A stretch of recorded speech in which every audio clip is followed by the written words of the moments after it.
샬롬, 말씀 읽어주는 김기훈 목사입니다. 오늘도 기대하는 마음과 사모하는 마음을 가지고 하나님의 말씀 함께 읽겠습니다. 시편 61편 1절부터 8절까지의 말씀입니다. 하나님, 나의 부르짖음을 들으소서. 나의 기도에 귀 기울여 주소서. 멀리 있는 이 몸 숨이 멎도록 헐떡이며 큰 소리로 외칩니다. 저 높은 바위산 위로 나를 이끄소서. 주께서는 내게 숨쉴 공간을 주시고 모든 상황에서 벗어나 쉬게 하시며 주님의 은신처 평생 이용권을 주십니다. 주님의 손님으로 흔쾌히 초대해 주십니다. 하나님, 주님은 언제나 나를 진심으로 대하시며 주님을 알고 사랑하는 이들에게 환영받게 하십니다. 왕의 날들을 더하시고 선한 통치 기간이 오래도록 이어지게 하소서. 왕자를 하나님의 충만한 빛 가운데 두시고 한결같은 사랑과 신실로 경계병을 삼아 주소서. 그러면 내가 시인이 되어 주님의 영광을 노래하고 노래한 대로 날마다 살아가겠습니다. 이것은 하나님의 말씀입니다. 오늘 본문은요, 내용상 두 부분으로 나눠서 생각해 볼 수 있습니다. 먼저 첫 번째 1절부터 4절, 하나님을 향한 간절한 호소와 신앙 고백입니다. 시편 61편은요, 표제에 이 시가 어떠한 상황 속에서 지어졌는지 그 배경에 대해서 이야기하고 있지 않습니다. 하지만 많은 성경학자들은요, 이 시편의 내용을 바라보면서 이때를 언제라고 이야기하냐, 특별히 6절과 7절을 보면요, 왕으로서 기업이 회복되기를 간절히 소망하고 있어요. 이러한 내용을 근거로 다윗의 왕권이 가장 크게 흔들렸을 때, 그때가 언제냐면 자신의 아들 압살롬이 반역을 했을 때 이 시가 지어졌을 것이다 라고 추정을 하고 있습니다. 이러한 생각을 바탕으로 오늘의 본문의 내용을 같이 한번 살펴보도록 할게요.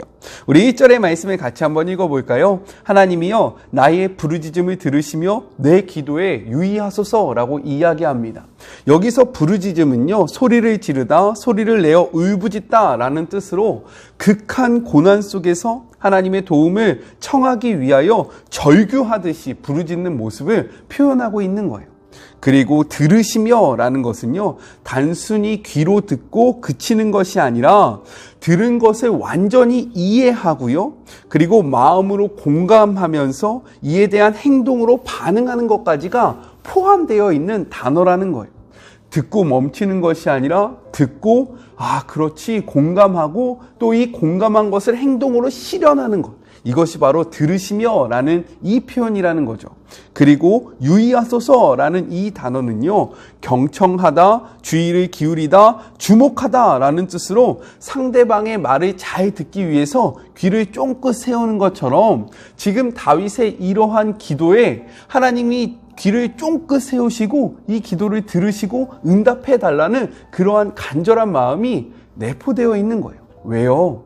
자신이 사랑했던, 정말로 자신의 아들, 그 압살롬, 또한 자신이 마음을 내어주고 신뢰했던 그 자신의 신복 아히도벨의 반역이요, 너무나도 가슴이 아프고 이 상황이 믿어지지 않기 때문에 하나님의 적극적인 개입을 지금 소망하고 있는 그러한 표현입니다. 우리 2절을 같이 한번 볼까요? 이러한 상황 속에서 다윗은 이렇게 고백해요. 내 마음이 약해질 때에 땅끝에서부터 주께 부르짖으오니 나보다 높은 바위에 나를 인도하소서. 다윗은요, 지금 자신의 마음이 약해져 있다라는 거예요. 이러한 상황 속에서 자신의 마음이 충분히 무너져 있다라는 거죠. 여러분은요, 마음이 약해져 있을 때, 여러분의 마음이 무너져 있을 때 무엇을 바라보고 무엇을 의지합니까? 그때 바라보는 것이 진짜로 내 마음속에 의지하는 것이고요, 그때 내가 소망하는 것이 내 마음속에 무엇을 의지하고 있는지를 보여주는 진짜의 모습이라는 거예요. 다윗은요, 이렇게 자신의 마음이 약해졌을 때 자신의 피난처 되시는 하나님을 바라봤습니다. 이것이 다윗이 위대한 거예요. 우리의 마음이 약해졌을 때 돈이나 주변에 있는 사람들, 혹은 나의 실력이나 나의 관계를 의지하는 것이 아니라 하나님께 피하고 하나님을 의지하는 주의 모든 자녀들이 되었으면 너무나도 좋겠습니다. 오늘 말씀을 보니까 지금 다윗이 땅끝에서부터 주께 부르짖사오니 라고 이야기합니다. 왜 이렇게 표현을 하고 있냐면요, 지금 다윗은 어디에 있냐? 압살롬으로부터 도망쳐서요, 예루살렘으로부터 나와서 그 요단 동쪽 그 땅이 있었던 마하나임에 피해 있다라는 거죠. 실제로 마하나임은요, 땅끝은 아니었어요. 하지만 하나님의 그 성전으로부터 멀리 떨어져 있는 자신의 마음을 표현하기 위해서 내가 하나님으로부터 멀리 떨어져 있는, 그 하나님의 성소로부터 멀리 떨어져 있는 이런 땅 끝에 있습니다 라고 고백을 하고 있는 거예요. 그리고요, 보니까 높은 바위에서 나를 인도해 주십시오 라고 이야기합니다. 지금요, 마하나임에 피해 있기 때문에 괜찮은 거예요. 그리고 그의 주변에는요, 자신을 호위할 만한 군대가 있었습니다. 하지만요, 다윗은 그것들을 바라보면서 안심하고 내가 이제 괜찮다라고 이야기하고 있지 않다라는 거죠. 왜요? 인생의 수많은 경험을 통해서 다윗은 확신했던 거예요. 나의 삶을 붙잡아주고 진정으로 내가 피할 것은 이러한 군대, 나를 보호해주는 성이 아니라 하나님이시다라고 선언하고 있는 거예요. 이렇듯요, 우리의 삶을 붙잡아주시고 우리가 진정으로 의지해야 될 분은 하나님 한 분밖에 없습니다. 다윗의 이 고백이 우리의 고백이 되었으면 좋겠어요. 그래서 다윗은 3절에 주님이 나의 피난처가 되신다라고 이야기하고요, 높은 망대가 되어서 나를 보호하여 주신다라고 이야기하는 거예요.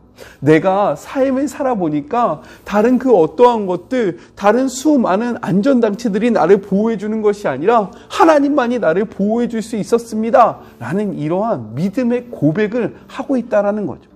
이러한 신뢰로 하나님께 피하시는 주의 모든 자녀들이 되시기 주님의 이름으로 권면합니다.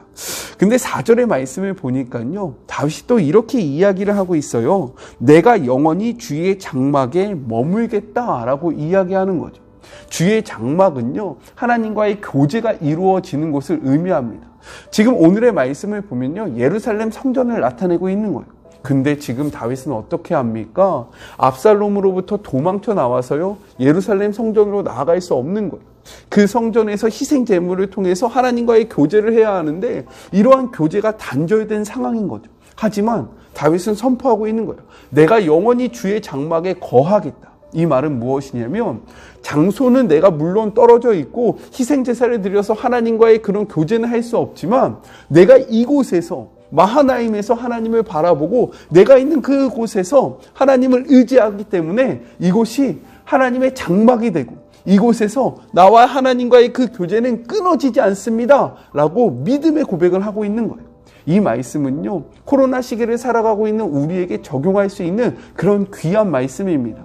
우리는 코로나로 인해서 지금 성전에 나올 수 없어요. 그렇지 않아요? 물론 제한적으로 예배를 드리긴 하지만 예전처럼 마음껏 성전에 나와서 예배하지 못한다라는 거예요.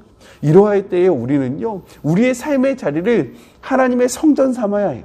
하나님의 그러한 장막으로 삼아야 합니다. 그리고 그곳에서 끊임없이 하나님과 교제해야 하는 거예요.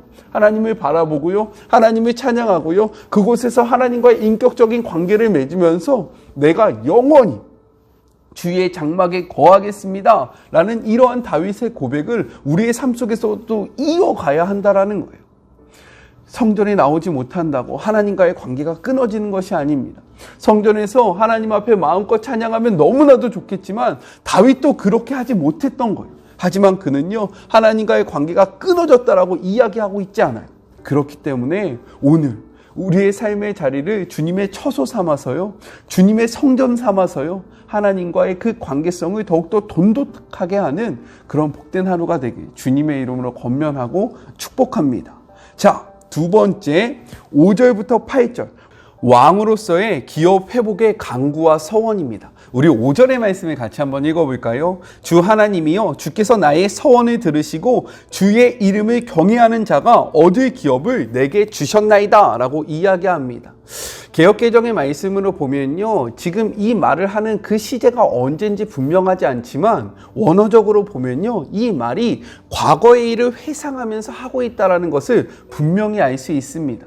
따라서 지금 다윗이 이야기하고 있는 이 서원은요, 오늘날에 들어지는 서원이 아니라 내가 과거에 하나님 앞에 했던 그 서원, 그리고 이로 말미암아 하나님께서 나에게 주신 그 기업, 성경에서 기업은요, 일반적으로 가나안 땅을 의미합니다. 따라서 이것은 왕권을 나타내고 있는 거예요. 하나님이 그 어려운 상황 속에서도, 이 사울의 압제 속에서도 하나님이 나와 했던 그 언약을 지키셨던 것처럼, 그 왕권을 나에게 주셨던 것처럼, 나의 지금 상황이 너무나도 암울하지만 아들의 배반과 내가 믿었던, 내 마음을 주었던 그 친구의 배반으로 인해서 나의 왕권이 빼앗긴 것 같지만 하나님은 다시금 이 왕권을 나에게 돌려주실 것입니다 라고 이야기하면서요, 고백하고요, 선포하고 있는 거예요. 왜요? 하나님은요, 다윗과 언약을 맺었습니다. 그것이 무엇입니까? 너의 그 혈통으로 계속해서 이스라엘 땅을 지키겠다. 너의 왕권이 끊어지지 아니하겠다. 이것을 일명 다윗 언약이라고 하는데, 이러한 언약을 받았다라는 거예요. 다윗은요, 지금 그 언약을 기억하고요, 이 언약을 회상합니다. 따라서 인자와 진리를 이야기해요. 제가요, 여러 번 이야기했었는데 혹시 기억하고 계십니까? 성경에서 말하는 인자는요, 헤세드라는 것인데요, 이 헤세드는 친절하다, 그리고 자비를 베풀다 라는 뜻으로, 이것이 하나님께 쓰여지면 어떠한 의미이냐? 하나님께서 하신 그 언약에 근거하여 자기 백성을 긍휼히 여기며 한없는 자비와 사랑을 베푸시는 하나님의 자애로우심을 나타낼 때 이러한 인자, 헤세드를 사용한다라는 거예요. 그리고 진리는요, 어떤 것이냐? 에메트라는 것인데요, 이 에메트는요, 세우다, 지탱하다 라는 뜻으로 거짓과 완전히 분리된 진리이신 하나님을 나타내고 있는 거예요. 따라서 다윗이 지금 이야기했던 인자와 진리는요, 무엇을 나타내냐? 약속과 언약을 지키시는 하나님의 신실하심을 드러내는 표현이라는 거예요. 따라서요, 다윗은요, 8절에 이렇게 고백합니다. 내가 주의 이름을 영원히 찬양합니다. 왜요? 내가 믿는 하나님은 약속을 지키시는 하나님이십니다. 내가 믿는 하나님은 자신이 뱉은 언약을 신실하게 지키시는 하나님이십니다. 나의 지금 상황은 이러할지라도 나는 상황을 바라보는 것이 아니라 언약을 지키는 그 인자와 진리이신 하나님을 바라보기 때문에 나는 하나님을 찬양할 수밖에 없습니다 라고 고백하고 있는 거예요. 반드시 응답이 이루어지는 그 기도의 비밀이 있습니다. 그것이 무엇이냐면요, 약속, 하나님의 말씀을 믿고 하나님의 약속을 의지하면서 하는 기도는요, 하나님께서 지키실 수밖에 없어요. 왜요? 하나님은 인자와 진리의 하나님이시기 때문입니다. 믿으십니까? 그렇기 때문에요, 응답받는 기도를 하고 싶으십니까? 그렇다면 상황을 바라보면서요, 기도하는 것이 아니라 하나님의 약속을 붙잡으면서 기도해야 해요. 하나님께서 성경에 이렇게 약속하시지 않으셨습니까? 하나님이 나에게 이렇게 말씀하셨잖아요. 하나님, 이 말씀을 내 삶 속에서 지키십시오. 하나님, 내 삶 속에서 이 약속을 이루어 주십시오 라고 하나님의 약속을 믿으면서 우리가 기도하면요, 신실하신 하나님, 약속을 지키시는 하나님은요, 이 약속을 지키실 수밖에 없다라는 거예요. 그렇기에 오늘 하루 하나님 앞에 막연하게 기도하지 마시고요, 말씀을 통해서 기도해 보세요. 하나님이 이렇게 말씀하시지 않으셨습니까? 하나님이 나에게 이렇게 약속하시지 않으셨습니까? 말씀이신 하나님께서 말씀을 통해서 나에게 이렇게 이야기하지 않으셨습니까? 이 말씀을 붙잡고 기도하오니 나의 삶 속에 이루어 주십시오. 이렇게 하나님의 약속을 바라보면서 기도하는 복된 하루가 되시길 주님의 이름으로 축복하고 권면합니다. 우리 같이 기도할까요? 하나님 감사합니다. 오늘도 지켜주시고 함께하여 주심에 감사합니다. 다윗을 통해서 우리가 어떻게 하나님 앞에 나아가야 하는지, 우리가 어떻게 하나님 앞에 기도해야 하는지를 분명히 보여주심에 감사합니다. 주님은 인자와 진리이십니다. 정말로 하나님께서 뱉으신 그 말씀을 이루시는 하나님이시고, 하나님이 약속하신 그 말씀을 하나님의 그 삶을 통하여, 하나님의 그 약속을 통하여 이루시는 분이라는 것을 우리가 다시금 깨달았습니다. 그렇기에 오늘도 기도합니다. 주님, 우리가 상황에 낭망하지 아니할 수 있도록 도와여 주시고 상황 속에서 좌절하지 아니할 수 있도록 도와여 주시며 신실하신 하나님의 언약을 붙잡고 승리하는 복된 하루가 되게 하여 주시옵소서. 코로나로 인하여 성전에 나와 자유롭게 예배하지 못하지만 다윗은 이야기합니다. 내 평생에 주의 장막에 거하겠다라고 선포합니다. 하나님, 우리도 다윗과 같이 우리가 살아가는 삶의 자리를 하나님의 처소 성전으로 삼아 하나님과 끊임없이 교제하는 주의 모든 자녀들이 되게 하여 주시옵소서. 오늘의 말씀을 기억하며 말씀으로 기도하고 또한 우리가 있는 곳에서 영원히 주님과 교제하기를 소망하며 지금도 우리와 함께 하시는 거룩하신 예수님의 이름으로 기도드립니다. 아멘. 우리가 있는 그곳을 하나님의 성전 삼으시는 하루가 되시길, 그리고 말씀을 의지하여 하나님 앞에 기도하는 그런 복된 하루가 되셨으면 좋겠습니다. 저는요, 또 내일 만나도록 할게요. 사랑하고 주님의 이름으로 축복하면서 오늘 하루도 힘내세요. 우리 내일 만나요. 안녕. 오늘도 수고하셨습니다.